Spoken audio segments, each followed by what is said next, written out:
Thank you very much, Sylvia, and Margaret. Thank you very much for the invitation. So this is going to be a three-way presentation. I'm Fiona Jones. I'm one of the co-chief investigators of the LISTEN project, which was funded last year. And I'm also here with Carol and with Ian, but you'll be hearing more from them very shortly. Before I start, I just want to say a huge thank you to our researcher Fee Leggett, who's also on this call, who's been really instrumental in terms of what we've been doing over the last 8 months. We were funded 1st of August, and like a lot of the projects, we really had to start straight away.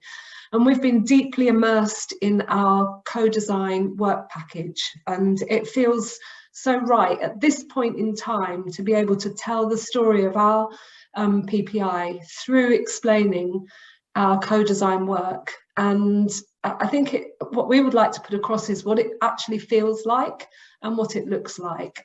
So next slide, please, Sylvia. So what is the LISTEN project? I don't want to spend too much time explaining about the project, but just to set the scene, it's a 2-year project.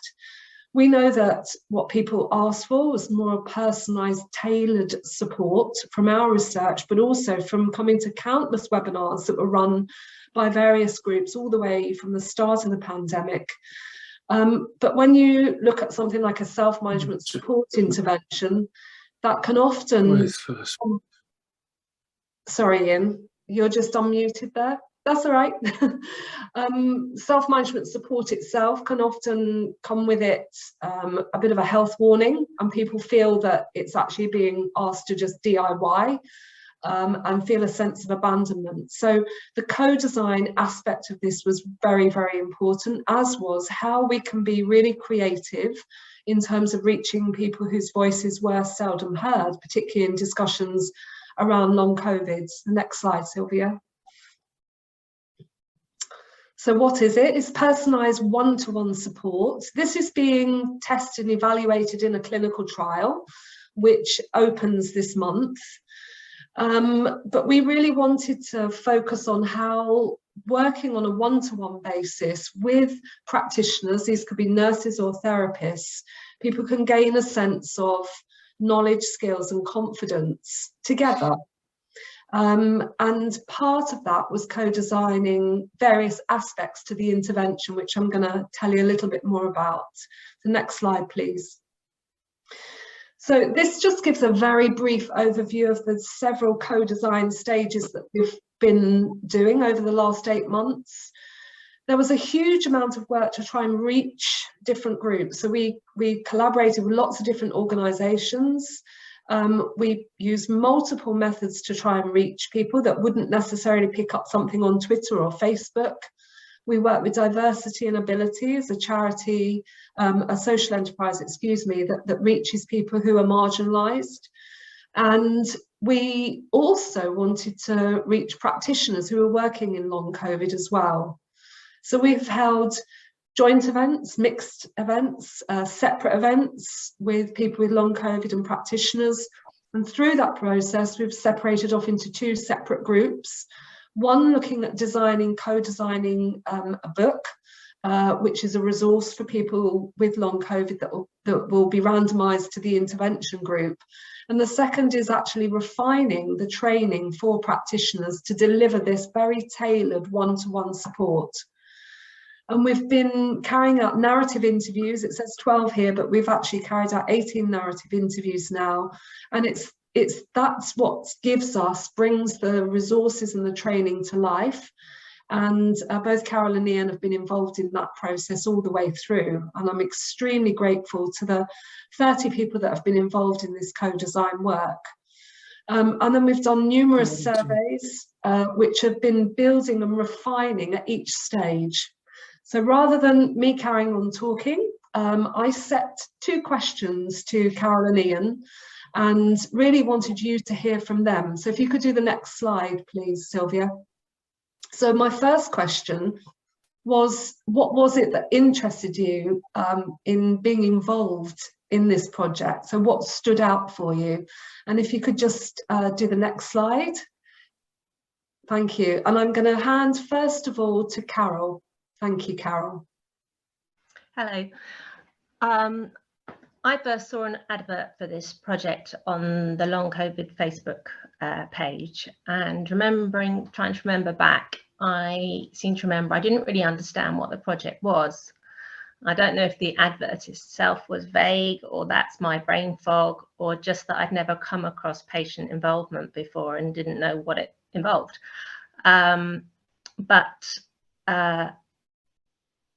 It sparked an interest in me, and I think the take home for you all from that is that you don't need to be detailed and specific in your initial advert. You just need to aim it at the right people and as wide as possible, and have enough in your outline to spark an interest and get people to come to that first meeting. Now, what sparked the interest for me is, I'd like to say that it was an altruistic wish to help other people, but being honest with you, it was more personal than that, selfish even. Quite simply, I wanted to be heard. Long COVID has been a really lonely experience, definitely the worst 2 years of my life. And I've had ups and downs physically and mentally. I've tried lots of different things, most of which have failed, but some have helped and succeeded. But I've overall had a feeling of being fobbed off and ignored. I'm a very different person to who I was 2+ years ago before COVID, but I'm also a very different person to who I was 1 year ago into this journey of long COVID. Where I'm at now is I feel I've grieved. I've come to some sort of acceptance. I certainly have new skills. I have new knowledge, and I have new stories to tell. But all that growth, I suppose, has happened within these four walls, unseen and unheard. And I wanted to tell it, both to unburden myself, but also to add to the general knowledge base, and let the people who I felt needed to know, medical practitioners, family members, long COVID sufferers, the world really, my story, so that my pain and suffering and journey haven't been in vain. Thank you. Thank you, Carol. And then I'm now just ask the same question to Ian. Ian, what attracted you first? Good afternoon, everyone. I first came across the Listen project on Twitter when I saw a call out from Fiona looking for ethnic minority long COVID patients. I'm half Indian, so I got in touch. I don't have a medical background. I had no idea what PPI was, but I was keen to do something more constructive with my condition than just moaning online with. What especially appealed to me was the focus on patient involvement and harnessing a really hard-won and fought-for knowledge and experience. I've been ill since April 2020. That's more than 2 years of developing techniques, methods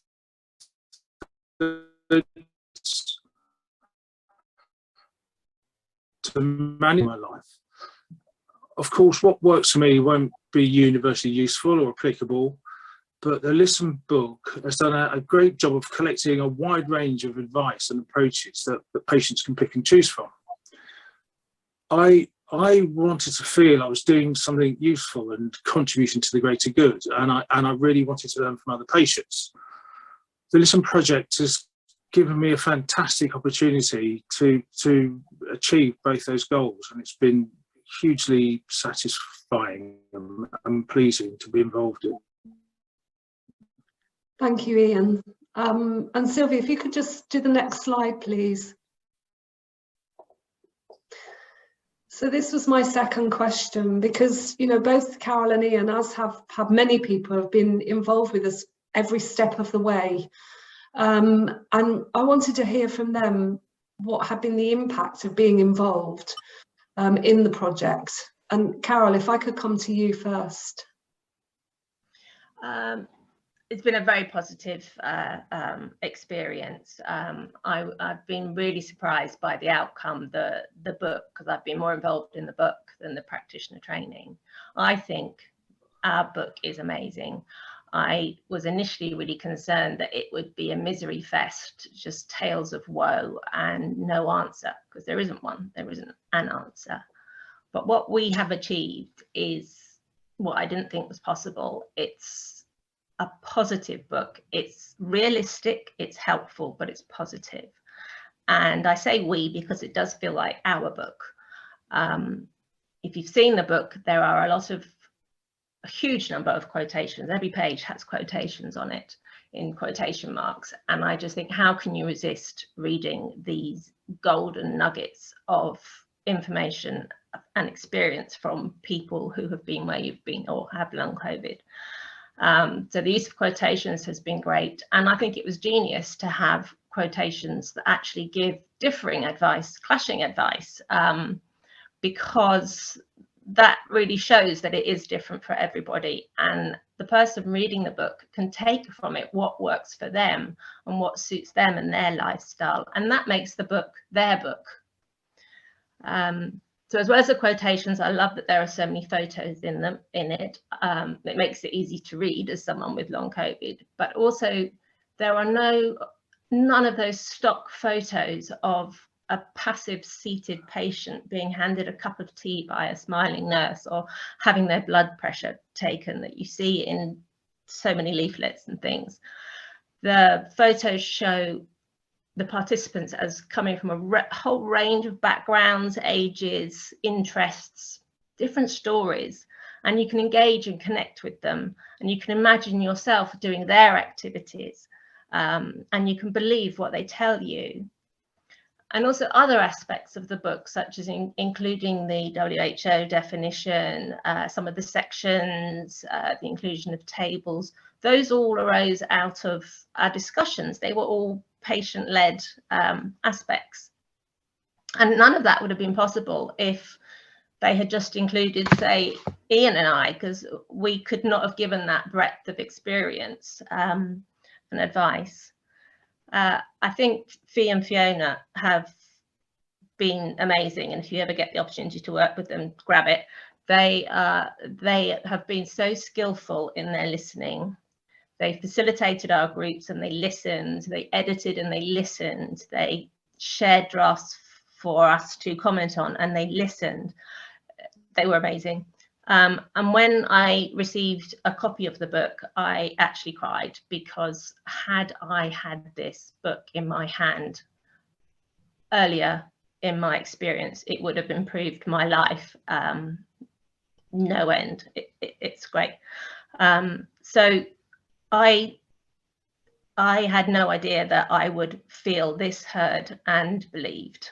I feel very proud to be part of this project and this book. I feel now that I have a legacy, that my journey and pain have been for a reason. They haven't been in vain, and that actually I will help people after all, as a really added bonus. So thank you so much for the opportunity, Fee and Fiona.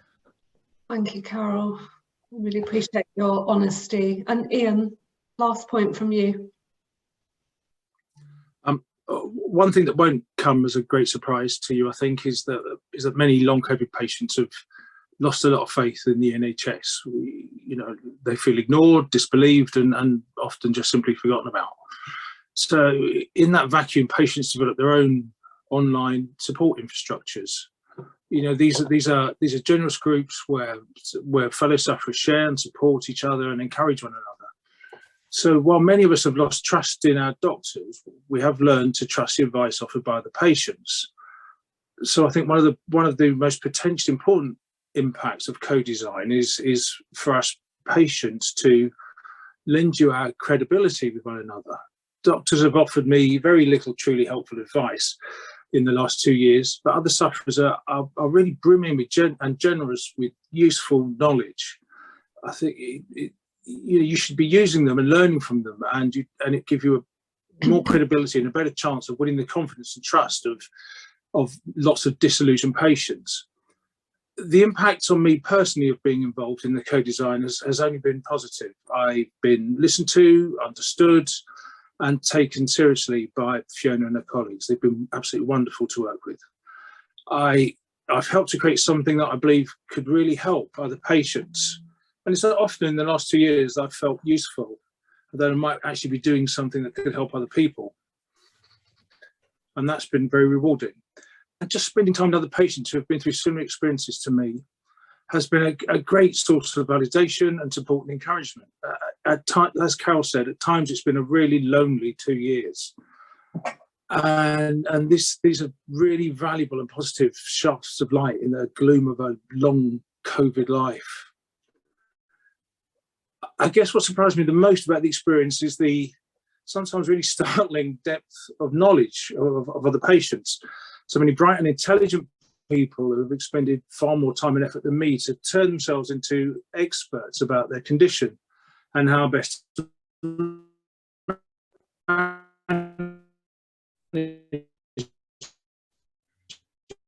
rethink your working relationships with other patients, and to really have a rethink about what they can offer to your work.